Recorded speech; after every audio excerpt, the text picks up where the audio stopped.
Today we will discuss about the performance measurement tools and techniques for performance measurement, especially managerial aspect. What techniques or tools are used by a manager to perform the high voltage performance to show for a organization. From this angle, a manager generally he use some tools and techniques for performance measurement as far as example key performance indicator. He at first try to apply key performance indicator. That's when KPI. KPI is very important. Then he tried to use project management software, automatically checking system, data analyst and business intelligences, financial modeling, risk analysis tools, social impact assessment tools, environment impact assessment tools, balance score. এই কি point গুলো তারা use করা হয় যে একটা performance use করার ক্ষেত্রে একটা পারফরমেন্স মেজারমেন্ট করার ক্ষেত্রে। তো ম্যানেজারাল আসপেক্ট থেকে আমরা কি পারফরমেন্স ইন্ডিকেটর সম্পর্কে আজকে আমরা ডিটেলস আলোচনা রাখবো বা ডিটেলস আলোচনা করার চেষ্টা করবো যে একজন ম্যানেজমেন্ট কি পারফরমেন্স কেপিআই অ্যাপ্লাই করে, তার যে স্কিল, তার যে ইফিসিয়েন্সি আছে সেইগুলি হাইলাইটস করার জন্য সাধারণত কেপিআই ইন্ডিকেটরটা ইউজ করে। এই কেপিআইটা সাধারণত ফাইন্যান্সিয়াল টুলস এন্ড টেকনিক্স এর ক্ষেত্রে আমরা আজকে দেখানোর চেষ্টা করব। তো এট ফার্স্ট কেপিআই, যে ফাইন্যান্সিয়াল টুলস অ্যাঙ্গেলে আমরা কেপিআই বলতে যেটা বুঝি, অনেকগুলো কেপিআই থাকে। তার ভিতরে একটি হলো return on equity, that's mean ROE। Return on ইকুইটিটা কি? A measure of financial performance calculated by dividing the net income by shareholder equity. Shareholder equity. Shareholder means those who are buy a share or participate with a company by purchasing a share or entity। অর্থাৎ যে সমস্ত লোকজন তারা একটা কোম্পানির share হয় বা কোম্পানির মালিকানা সত্ত্ব লাভ করে তাদেরকে বলা হয় শেয়ার হোল্ডার ইকুইটি। এই শেয়ার হোল্ডার ইকুইটিকে আমরা অন্যভাবে আহ, নামকরণ করতে পারি return on equity. That's mean share holder তারা কতটুকু রিটার্ন পায় বা সেখান থেকে কতটুকু রিটার্ন আসে। এই return on equity is very important indicator of financial tools. Financial যে টুলস গুলো থাকে বা কেপিআই গুলি থাকে, ফাইন্যান্সিয়াল কেপিআই গুলি থাকে, তার ভিতরে রিটার্ন অন ইকুইটিটা মোস্ট ইম্পর্টেন্ট। এই রিটার্ন অন ইকুইটির মাধ্যমে একটা কোম্পানির পজিশনটা, ফাইন্যান্সিয়াল পজিশন, ইকুইটি পজিশন, কোম্পানির উইকনেস বা স্টকনেসটা আমরা জানতে পারি। From this purpose, we try to details discuss about return on equity. Okay. At first, return on equity, we can call another name DuPont decomposition of ROE। অর্থাৎ ROE যে আমরা isolate করি বা ডিকম্পোজিশন করি, অর্থাৎ ROE আমরা decomposition মানে আমরা এটাকে বিস্তারিত ভাবে ব্রেক ডাউন করতে পারি। এই ব্রেক ডাউন করাকে বলা হয় ডু পন্ট ডিকম্পোজিশন মডেল। ঠিক আছে। এখন যদি প্রশ্ন করা হয় যে ডু পন্ট ডিকম্পোজিশন মডেলটা কি, যে ডু পন্ট নামে আমেরিকার একটা কোম্পানি আছে। সেই কোম্পানি ROE কে বিভিন্ন ক্যাটাগরিতে তারা ব্রেক ডাউন করেছে। এই ব্রেক ডাউন করাকে বলা হয় ডু পন্ট মডেল। এই মডেলটা অনেকটা পিরামিড আকারে দেখায়। ঠিক আছে। তো ROE যে সিকোয়েন্স অনুসারে ব্রেক ডাউন করা হয়। সেটাকে তিনটি স্টেপে ব্রেক ডাউন করা হয়। এই তিনটি স্টেপ ভিতরে first step R O E is equal to net income divided average share holder equity, it is the first step. Second step, that's been two-way DuPont decomposition. ROE is equal to net income divided average total asset into average total asset divided average stakeholder equity. There are two components are here. We break down ROE. ROE, ROE, another part, ROA, another part leverage. And finally, three-way DuPont decomposition, অর্থাৎ তৃতীয় ধাপ। আমরা আর O ই কে তৃতীয় ধাপে আমরা এটাকে আরো break down করতে পারি। At first net operating income, net income divided revenue, that's means net profit margin, into revenue divided average total asset, that's means asset turn over, and finally average total asset divided average shareholder equity, that's means leverage. We can call ROE, we can summarize by net profit margin, asset turnover and leverage, অর্থাৎ leverage, asset turnover আর net operating margin, এই তিনটি সমন্বিত রূপকে আমরা ROE বলতে পারি। ঠিক আছে, তাহলে এখানে লক্ষ্য করা যায় যে যে ফাইন্যান্সিয়াল টুলস গুলি আছে সেই টুলস গুলির ভিতরে ROE-টা অন্যতম গুরুত্বপূর্ণ। আর ROE-কে আমরা তিনটি ভাবে এটাকে ব্রেক ডাউন করতে পারি। আর এই ব্রেক ডাউনটা প্রথম করা হয়েছিল ডুপন্ট কর্পোরেশন, যেটা আমেরিকাতে অবস্থিত। এই জন্য এই মডেলকে বলা হয় ডুপন্ট মডেলিং অথবা ডুপন্ট চার্ট।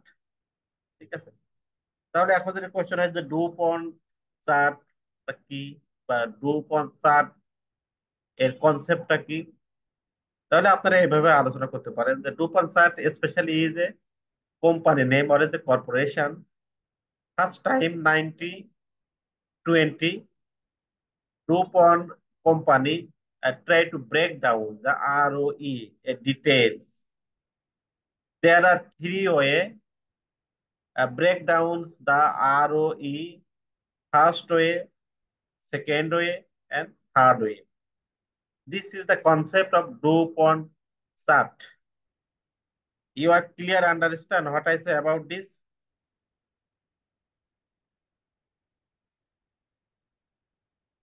আমার কথা কি আপনারা বুঝতে পারছেন?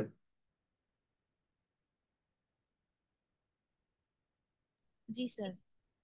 তার মানে আপনারা যখন দেখবেন বিভিন্ন জায়গা থেকে অনেক সময় কোশ্চেন করে ভাইভাতে বা আপনার যখন ফাইন্যান্সিয়াল কোম্পানিতে আপনারা যাইবেন, ডুপন্ট সম্পর্কে আপনি কিছু বলেন। ডুপন্ট একটা ফাইন্যান্সিয়াল টেকনিক বা একটা টুলস যেটা ম্যানেজারিয়াল আসপেক্ট থেকে খুবই গুরুত্বপূর্ণ একটা জিনিস, যে ম্যানেজারিয়াল যে একটা ইফিসিয়েন্সি কতটুকু তার ডুপন্ট অ্যানালাইসিসের মাধ্যমে বোঝা যায়। তাহলে ডুপন্ট কনসেপ্টটা আপনার এখানে আলোচনা করতে পারেন যে ডুপন্ট একটা কর্পোরেশন বা একটা কোম্পানির নাম। তারা প্রথমবার 1920 সালের দিকে আর ও ই কে তারা ব্রেক ডাউন করেছিল ডিটেলস তিনটি ভাবে। এই তিনটি ভাবে ব্রেক ডাউন কে বলা হয় ডুপন্ট চার্ট। ঠিক আছে, সহজে বলে দিবেন আপনার ডুপন্ট চার্ট সম্পর্কে আপনার একটা ধারণা পেয়েছে। ঠিক আছে, আর আর ও ইটা সর্বশেষ লেভারেজ, অ্যাসেট টার্নওভার আর নেট অপারেটিং মার্জিন, এই তিনটিকে যৌথভাবে আমরা আর ও ই বলতে পারি। নেট অপারেটিং নেট মার্জিনটা আমরা কিভাবে বের করি? Net income divided revenue. তারপর অ্যাসেট টার্নওভারটা আমরা কিভাবে বের করতে পারি? Revenue divided total average total asset. লেভারেজটা আমরা কিভাবে বের করতে পারি? Average total asset divided average share holder equity. ঠিক আছে, এটাকে যখন আমরা সেকেন্ড স্টেপে নিয়ে যাব আরো শর্ট আকারে বলতে পারি net income divided average total asset into average total asset divided average share holder equities. That's mean দেখেন এখানে আহ, এখানে দুইটা সেগমেন্ট নাই, তিনটে ছিল, তিনটার ভিতরে দুইটা হয়ে গেছে এখানে। তারপর নেট অপারেটিং আছে, নেট ইনকাম আছে, আর রেভিনিউটা নাই। দেখেন এই রেভিনিউ আর রেভিনিউটা, রেভিনিউ রেভিনিউ সেম, এজন্য এখানে কাটাকাটি হয়েছে। রেভিনিউ রেভিনিউ কাটাকাটি হলে থাকে শুধু নেট ইনকাম আর average total asset into average total asset divided average share holder equity. এই দুইটি আছে, এই দুইটি ভেঙে আবার একটিতে রূপান্তরিত হয়েছে। দেখেন net income average share holder equity. দেখেন net income divided average total asset, average total asset আর এভারেজ শেয়ার হোল্ডার ইকুইটি। তার মানে এভারেজ টোটাল অ্যাসেট আর এভারেজ টোটাল অ্যাসেট যখন মিলে যায় আর আরেক গুণ করে কাটাকাটি হয়ে যায়, তখন থাকে নেট ইনকাম আর এভারেজ শেয়ার হোল্ডার ইকুইটি। সর্বশেষ আমরা পাই net income divided average share holder equity. এই যে একটা পিরামিড আকারে ধারণ করেছে।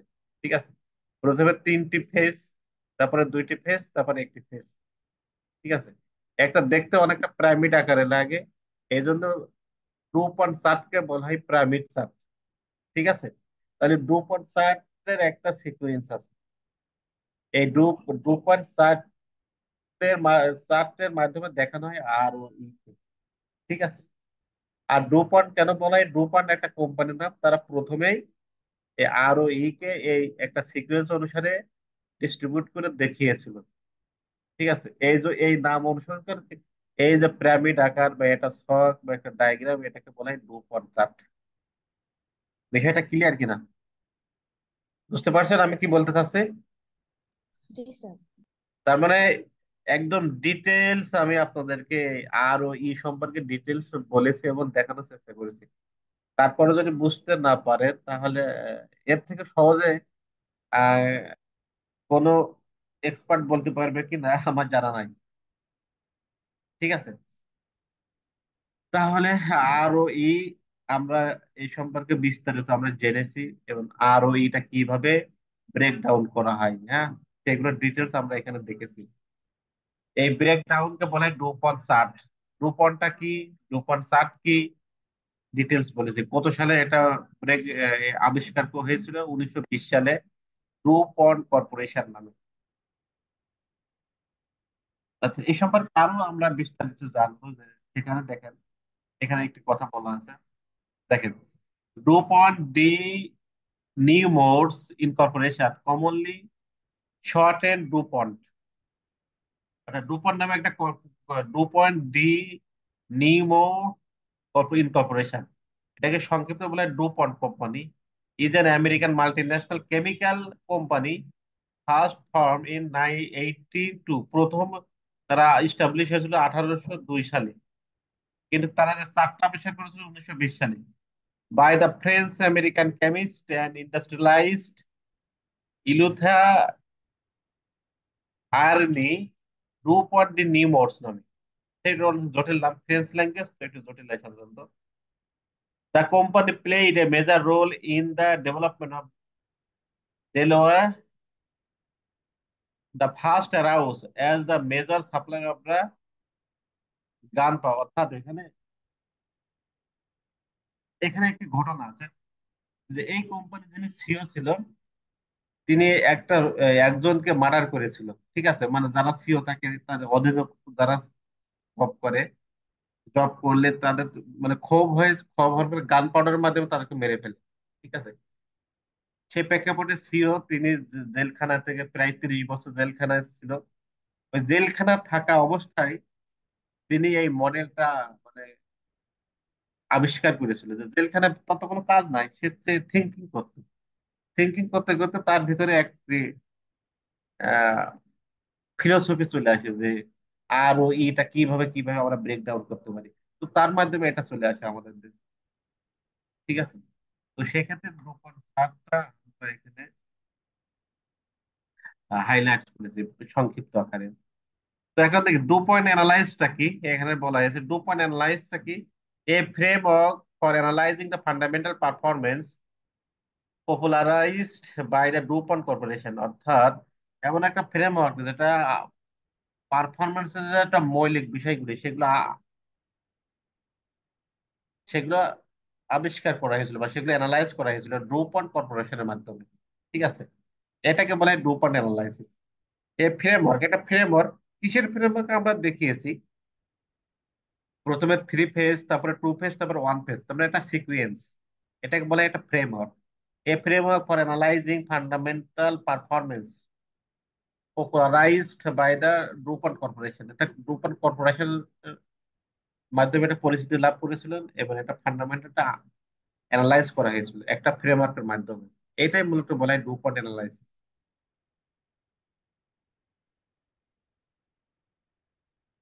দেখেন ড্রুপন অ্যানালাইসিস একটা মূল কনসেপ্ট কেউ দেখেন। কি কথা শুনতে পাচ্ছেন? আমি কিছু শুনতে পাচ্ছি না। হ্যাঁ, শোনা যাচ্ছে। শুনতে পাচ্ছি আমরা।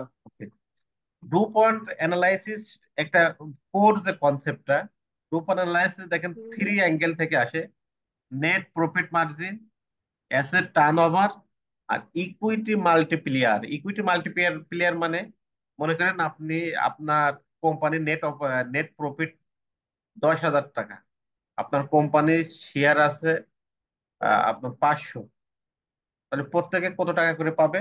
আর্নিং পার শেয়ার যেটাকে বলা হয়, এটাকে আমরা বলতে পারি ইকুইটি মাল্টিপ্লিয়ার। তাহলে দেখেন, equity multiplier, asset turnover, net profit margin, এই তিনটি সমন্বয়ে আমরা যে রূপটা পাই এটা ROE। অর্থাৎ ROE কে যদি আমরা ব্রেক ডাউন করি, আমরা তিনটি কি পারফরমেন্স ইন্ডিকেটর পাই বা তিনটি আমরা ইন্ডিকেটর পাই। একটি হচ্ছে নেট প্রফিট মার্জিন, সেকেন্ড হচ্ছে অ্যাসেট টার্নওভার, থার্ড হচ্ছে মাল্টিপ্লিয়ার, ইকুইটি মাল্টিপ্লিয়ার। ঠিক আছে, এইটি আমরা দেখানোর চেষ্টা করেছিলাম। দেখেন, প্রথমে দেখেন আমরা এখানে দেখিয়েছিলাম, দেখেন ROE 3 ফেজ। 3 ফেজে যখন ROE আমরা ব্রেক ডাউন করেছিলাম, net profit margin, asset turnover, leverage, এই তিনটি সমন্বয়ে আমরা ROE প্রথমে একটা বেস ফান্ডামেন্টাল লেভেল। তারপরে আমরা এটাকে আবার 2 ফেজে আমরা সাজাতে পারি: net income divided average total asset into average total asset divided average share holder equity. অর্থাৎ এখানে রেভিনিউটা কাটাকাটি হয়ে যায়। যদি আপনারা যখন বজ্র গুণ করেন, দুইটা সংখ্যা যখন সেম হয়ে যায় তখন কাটাকাটি হয়ে যায় উপরে নিচে। রেভিনিউ রেভিনিউ এখানে আছে, কাটাকাটি হয়ে যায়। কাটাকাটি হওয়ার পরে net income divided average total asset, average total asset divided average equity share holder থাকে। তো এখান থেকে আবার দেখেন, এভারেজ টোটাল অ্যাসেট যখন সেম হয়ে যায় তখন কাটাকাটি হয়ে যায়, তখন আমাদের ফাইনালে থাকে কি? Net income divided average average share holder equity. ঠিক আছে, তাহলে দেখেন প্রথমে তিনটি সমন্বয় আমরা পাই, তারপরে দুইটি সমন্বয়তে আমরা পাই, তারপরে একটি পাই। একটা সিকুয়েন্স, ফাইনালি আমরা ROE পাই, net income divided average share holder equity. যে একটা চার্ট বা একটা মডেল, এই মডেলকে ডু পয়েন্ট অ্যানালাইসিস বলা হয়। এই ডু পয়েন্ট অ্যানালাইসিসকে আমরা সংক্ষিপ্ত ভাবে এইভাবে প্রকাশ করতে পারি যে ROE, net profit margin, asset turnover আর ইকুইটি। এই ROE বাংলা আমরা এই তিনটি পাই। এই তিনটে যে কোথা থেকে পাইছি, কিভাবে পেয়েছি, তার পূর্বে আমি দেখিয়েছি। বিষয়টা ক্লিয়ার কিনা? জি স্যার, ক্লিয়ার। তার মানে আপনাদের একটা ফান্ডামেন্টাল বেস আমি আপনাদের মানে খুব সংক্ষিপ্ত আকারে আপনাদের সাথে মানে দেওয়ার চেষ্টা করলাম। এই বিষয়ে এই যে ডুপন্ট চার্ট সম্পর্কে অনেক বই আছে, ডিটেলস আলোচনা আছে, সেখান থেকে ফান্ডামেন্টাল বিষয়গুলি আপনাদের সামনে আমি উপস্থাপন করি। ঠিক আছে, তো এইটাকে আবার বিস্তারিত ভাবে আমরা পিরামিড আকারে দেখাতে পারি। দেখেন, পিরামিড আকারে return on equity, net profit margin, equity turn over. Equity turn ওভারে আবার দুইটি ভাগে: asset turn over, financial leverage. Asset turn over আমরা এভাবে বের করতে পারি, ফর্মুলা দেওয়া আছে। ফাইন্যান্সিয়াল লেভারেজ এখানে ফর্মুলা দেওয়া আছে। তারপরে এখানে আছে দেখেন ট্যাক্স বার্ডেন, অর্থাৎ ট্যাক্স যখন net profit margin, net profit মার্জিনকে আমরা আবার আহ, তিনটি সোর্স থেকে পাই: ট্যাক্স বার্ডেন, ইন্টারেস্ট বার্ডেন আর অপারেটিং প্রফিট মার্জিন। ঠিক আছে, তো এটা আমরা আবার ডিটেলস বিস্তারিত ভাবে পিরামিড আকারে সাজিয়ে দেখাতে পারি এর রিটার্ন অন ইকুইটি। তো আমরা এখন একটা ম্যাথমেটিক্যাল টার্ম সলিউশনে আসবো। একটা ম্যাথ আমরা এখানে দেখবো। দেখার মধ্যে commercial service company corporation provide business to business service on the interest data concerning the most recent year appear below. Sales দেওয়া আছে, নেট অপারেটিং ইনকাম দেওয়া আছে, এভারেজ অপারেটিং অ্যাসেট দেওয়া আছে। রিকোয়ার্ড আমাদের বের করতে হবে কি? Computer R O I. আমাদের আর ও আইটা বের করতে হবে এখানে। রিটার্ন অন ইনভেস্টমেন্ট, যে আমরা যে ইনভেস্টমেন্ট করি সেখান থেকে রিটার্ন কতটুকু পাই, তার সম্ভাবনা কতটুকু, এটাকে আমাদের বের করতে হবে। বের করলে একটা ফর্মুলা আছে, দেখেন। Requirement number one, computer R O I, return on investment. কিভাবে বের করা হয়েছে? R O I is equal to net operating income divided sales into sales divided average operating asset. এই ফর্মুলাটা আপনাদেরকে মনে রাখতে হবে, ঠিক আছে?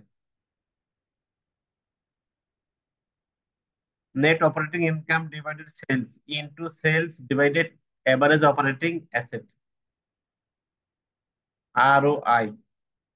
তো আমরা দেখি আমাদের এখানে কি কন্ডিশন ছিল, কি সেলস দেওয়া ছিল, নেট অপারেটিং ইনকাম দেওয়া ছিল, এভারেজ অপারেটিং অ্যাসেট দেওয়া ছিল 3,00,000, 1,50,000 আর 7,50,000।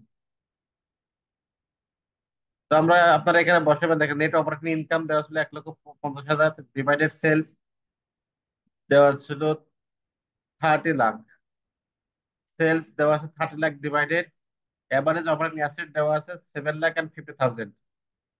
তো আপনারা এখানে যদি কাটাকাটি করেন আমাদের 20% আসে, যে আপনারা যে ইনভেস্টটা করেছেন সেখান থেকে রিটার্ন আসার সম্ভাবনা 20%। তাহলে আপনার 20% ইন্টারেস্ট বা 20% প্রফিট বা 20% রিটার্ন, আপনার যে কোনো কিছু বলতে পারেন। 2 নম্বর রিকোয়ারমেন্টে কি বলা হয়েছে? The entrepreneur who founded the company is conceived that sales will increase the next year by the 50%। তার কোম্পানি তারা দেখেছিল যে বিক্রয় বৃদ্ধি পেয়েছে 50%, 50% দ্বারা, and the net operating income will increase by 20%।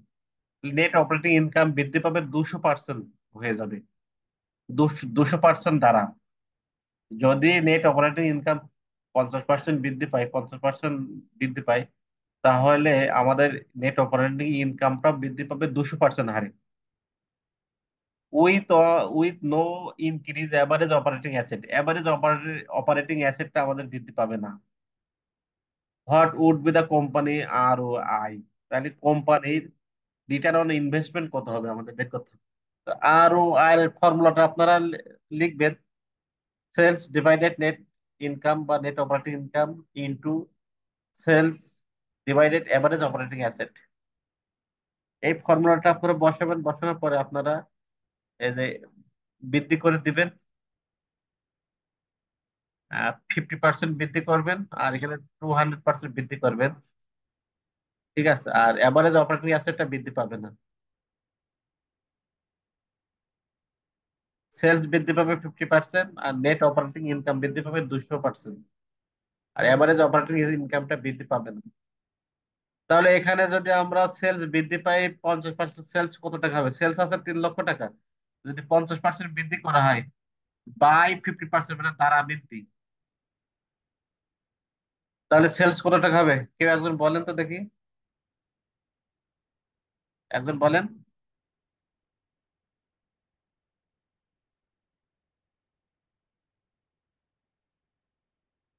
আছেন, কেউ আছেন?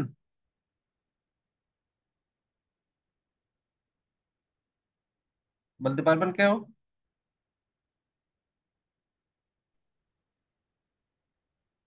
4,50,000 হবে টোটাল সেল। 4,50,000, শিওর? স্যার, 3 লাখের উপরে 50% আরো বেশি হবে না সেল? দুইটা তো যোগ করলে 4,50,000 আচ্ছা, আমাদের আসতেছে। এখানে আছে কত, অরিজিনাল সেল আছে কত? 3 লাখ। 3,00,000 ইন্টু 1.50 কত আসে দেখেন তো?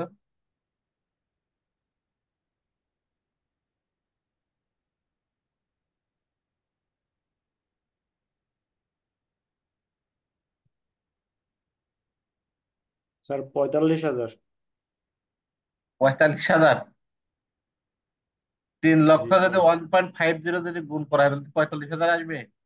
ও সরি স্যার, আমি পার্সেন্টেজ করে বলছি, ওয়েট এক minute.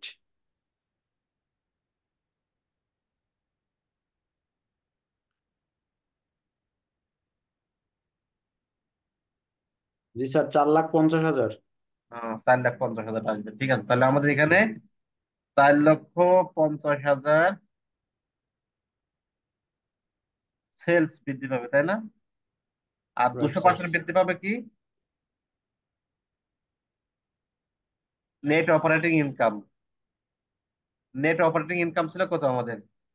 1,50,000, right?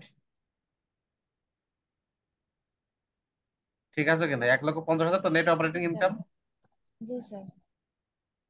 Net operating income ছিল আমাদের, এমএস ওয়ার্ড ফাইলটা কোথায়? কেন দিতে হবে? 1,50,000 ছিল আমাদের। 200% যদি বৃদ্ধি করা হয় তাহলে আমাদের গুণ করতে হবে, 3 দ্বারা গুণ করতে হবে। তাহলে কত হবে? স্যার 4,50,000। এখানে হবে 4,50,000।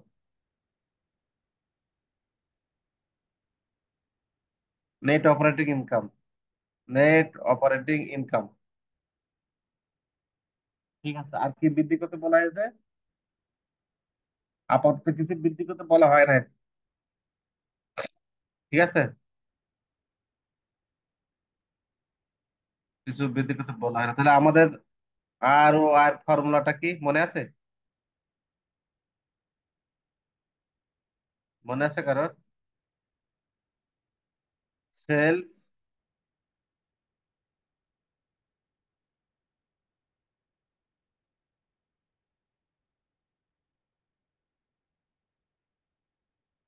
এই যে, net operating income R O I is equal to net operating income divided sales into. Sales into sales divided average operating asset. জি স্যার। এই যে সেলস আর সেলস কাটাকাটি করা যায়, তাহলে সেলস আর সেলস আমরা না বসালেও পারি। আমাদের হিসাব করতে হবে, 1,50,000কে ভাগ দিতে হবে 7,50,000 দিয়ে। 1 নাম্বার, ঠিক আছে। তাহলে 2 নম্বরে আমাদের এই ফর্মুলাটা বসাতে হবে।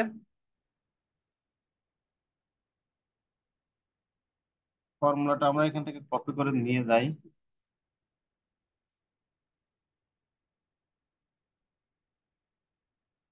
এই যে,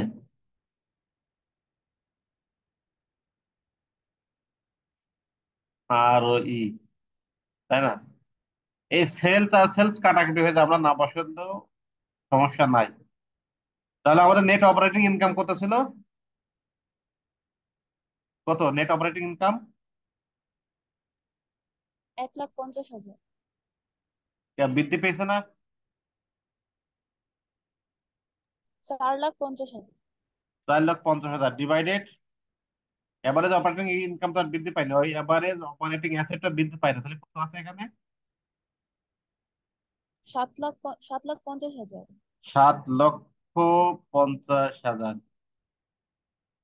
কাটাকাটি করলে কত আসে আমাদের?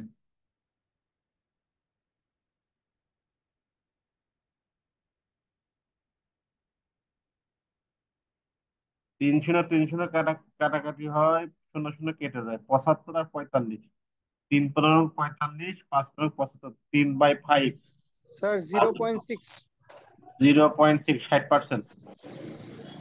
60%। কে এটা এই বুঝতে পারছেন কিনা? বুঝতে যদি না পারেন তাহলে বলেন, এই দেখেন এখানে দেখানো হয়েছে 2 নম্বরে 60%। 2 নম্বরে এখানে আর ডিটেলস দেখানো হয় নাই, সংক্ষিপ্ত ভাবে দেখানো হয়েছে। এখানে বুঝতে কি কোনো সমস্যা আছে আপনাদের? No sir. যে আমি এখানে কিন্তু একবারে সলভ করেছি, মানে এখানে আর দ্বিতীয় টাইম আমি দেখাইনি।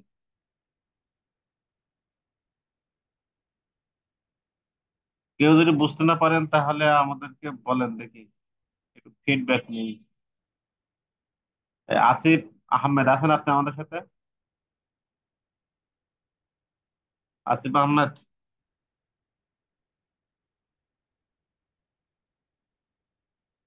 সানজিদা রহমান। আচ্ছা, স্যার আসিফ জি না, স্যার। সাইফ আহমেদ।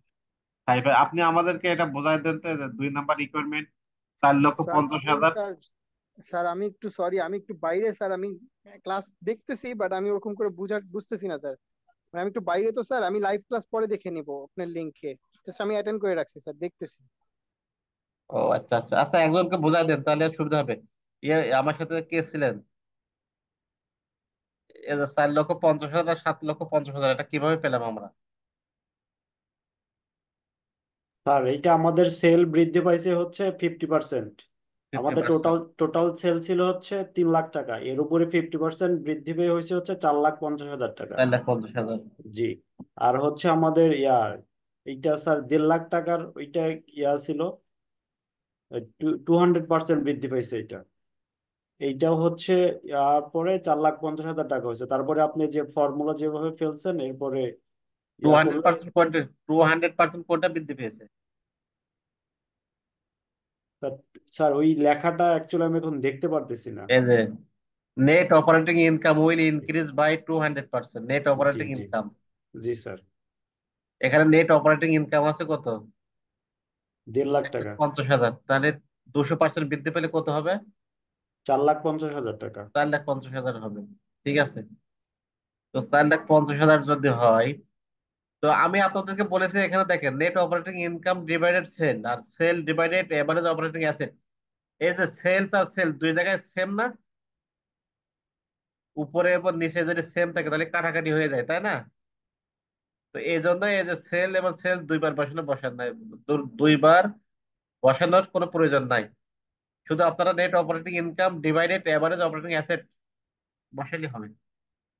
এটা বুঝতে পারছেন কিনা? আপনারা যখন নিজে নিজে দেখবেন যে 4,50,000 আর 7,50,000 কেন, তখন কিন্তু আপনারা এই স্যার অরিজিনাল আমার যে। একটা কোশ্চেন আছে স্যার। হ্যাঁ স্যার বলেন। এই যে 1.5 লাখ ইন্টু 3, স্যার 3টা কেন আসলো? এই করছে, এটাই তো বলার জন্য তো এতক্ষণ ধরে কথা বললাম। কথা তো এই যে এখানে 1.5 লাখে থ্রিতে গুণ করলাম কেন, ওখানে বলা হয়েছে কত? 200% বৃদ্ধি পেয়েছে না? 200% বৃদ্ধি পেয়েছে, তাই না? জি। আচ্ছা, 200% যদি বৃদ্ধি পায়, কত পার্সেন্ট বৃদ্ধি পেয়েছে? 200। 200%। তাহলে 200% বৃদ্ধি পাওয়া মানে কি? মনে করেন অরিজিনাল কত? 100। কি অরিজিনাল 100 না? জি। আচ্ছা, 100, তাহলে আর যদি বৃদ্ধি পায় 200, তাহলে টোটাল কত হবে? 300। 300। 300। তাহলে এখানে দেখেন 300, তাহলে অরিজিনাল 100 আর বৃদ্ধি পেয়েছে 200%। তাহলে এখানে আমাদের 300। আর পার্সেন্টেজে যদি আমরা যদি এই ওই আমরা আরো একটু ডিটেলস করি, এখানে এভাবে লেখা যায়, যদি অরিজিনাল 100 হয়, if original 100, then total then total 300। অতএব অরিজিনাল যদি 1 হয়, অরিজিনাল যদি 1 হয়, ঠিক আছে, তাহলে টোটাল কত হবে? তাহলে 100 ডিভাইডেড হয়ে যায় না? 100 ডিভাইডেড হলে কত হয় আমাদের এখানে? 3 হয় 3। না? স্যার 3। 3 হয়। এই 3টা আমি একবারে বসিয়েছি। বিষয়টা বুঝতে পারছেন কিনা? জি স্যার, বুঝতে পারছি। এই বিষয়টা কিন্তু আপনাদের যখন স্লাইড দেখবেন তখন কিন্তু আপনাদের দেখতে হবে এটা। আর যারা ক্লাস করবে না তাদেরকে রেকর্ড বসে বসে শুনতে হবে 1 ঘন্টা 2 ঘন্টা ধরে। ঠিক আছে, তখন তারা পারবে। তাহলে 1,50,000-এর সাথে আমি থ্রি কেন গুণ করি? তাহলে আমি এখানে একটু দুষ্টুমি করেছি। দেখছেন? কি দুষ্টুমি করছি দেখছেন? যে আপনি ক্লাস করবেন না, যে রেকর্ড শুনে নিবেন। ক্লাস না করলে রেকর্ডটা আপনাকে বসে বসে শুনতে হবে। এখন বুঝতে পারছেন কিনা? জি স্যার, বুঝতে পারছি। এখন আপনার মনে আরেকটা কোশ্চেন হতে পারে যে 1 নাম্বার আর ও আই যে একটা বড় ফর্মুলা লিখেছে আমরা, তো 2 নাম্বার যখন আমরা আর ও আই বের করেছি তা কেন 2টা সংখ্যা দিয়েছি মাত্র? বলেন তো, একজন ব্যাখ্যা দেন তো, একজন ব্যাখ্যা দেন, বলেন, নাইমা বলেন, আপনি বলেন। যে আর ও আর উপরে যে ফর্মুলা আমরা যেখানে আহ 4টি শব্দ বসিয়েছি, আর আমরা এখানে কেন 2টি বসালাম? স্যার সেলস সেলস কেটে গেল দুইটা। ইয়েস, সেলস উপরে নিচে যদি সেম হয় তাহলে কাটাকাটি করা যায়, ওইটা আবার 2বার বসানোর প্রয়োজন হয় না। এই জন্য কাটাকাটি হয়ে যা থাকে কি net operating income divided average operating asset. এখানে net operating income 4,50,000 divided average operating asset 7,50,000, 5%। 3 number কন্ডিশনটা একই। 3 নাম্বার কি বলা হয়েছে? The chief financial officer of the company believe a more realistic scenario would be 1 lakh sir increase in স্লাইডটা sales. দেখা যাচ্ছে না sir, কোশ্চেনের স্লাইডটা দেখা যাচ্ছে না। তাহলে এটা শেয়ার করে দিতে হবে তাহলে। এখন দেখা যায়? জি স্যার, দেখা যায়। এখন যেটা দেখা যায় 3 নাম্বার রিকোয়ারমেন্টে কি বলা হয়েছে দেখেন। The chief financial officer of the company believe, company যিনি একটা চিফ ফাইন্যান্স অফিসার থাকে তিনি বিলিভ করে, বিশ্বাস করে, এই more realistic scenario would be 1 lakh increase in sales 1 লক্ষ বৃদ্ধি পাবে। তিনি একটা বাস্তবে একটা সিনারিও দেখতে পেয়েছে, বা বাস্তবে যে ঘটনাটা তিনি পর্যবেক্ষণ করেছে যে 1 লক্ষ টাকা সেল বৃদ্ধি পেয়েছে, রিকোয়ারিং 2,50,000 টাকা increase in average operating asset. এবার সেখানে এভারেজ অপারেটিং অ্যাসেট বৃদ্ধি পেয়েছে 2 লক্ষ টাকা। 1 লক্ষ টাকা সেল যদি বৃদ্ধি পায় তাহলে 2 লক্ষ টাকা এভারেজ অপারেটিং অ্যাসেটও বৃদ্ধি পাবে, এর সাথে আবার 2 লক্ষ টাকা ইনক্রিজ হবে নেট অপারেটিং ইনকাম। ঠিক আছে, তাহলে নেট অপারেটিং ইনকাম 2 লক্ষ টাকা বৃদ্ধি পাবে, আর এভারেজ অপারেটিং অ্যাসেট 2,50,000 টাকাও বৃদ্ধি পাবে যদি সেলস 1 লক্ষ টাকা বৃদ্ধি করা হয়। তাহলে would what would be the company R O I scenario, তাহলে আর ও আই এর যে বাস্তব সিনারিও বা চিত্রটা কি আমাদের দেখাতে হবে। ঠিক আছে, তো সেম ভাবে আপনারা এখানে দেখেন আর ও আই এর ফর্মুলাটা আপনারা লিখবেন। এই formula net operating income divided sales into sales divided average operating sale sale কাটাকাটি করে দিবেন, নেট অপারেটিং ইনকাম আর average operating asset. Net operating income আমাদের অরিজিনাল ছিল 1,50,000 টাকা, আর 2 লক্ষ টাকা বৃদ্ধি করা হয়েছে, তাহলে 3,50,000 ডিভাইডেড এভারেজ অপারেটিং অ্যাসেট ছিল আমাদের 7,50,000, আর এখন আমাদের 2,50,000 টাকা বৃদ্ধি করা হয়েছে, তাহলে এখন যোগ করে দিব। 3,50,000 সাথে 10 লক্ষ আমরা ভাগ করলে আসবে কত? 35%। বিষয়টা ক্লিয়ার কিনা? স্যার স্যার কোশ্চেনে আরেকটু কি নেট বলবেন স্যার? অপারেটিং সিস্টেম বাড়ছে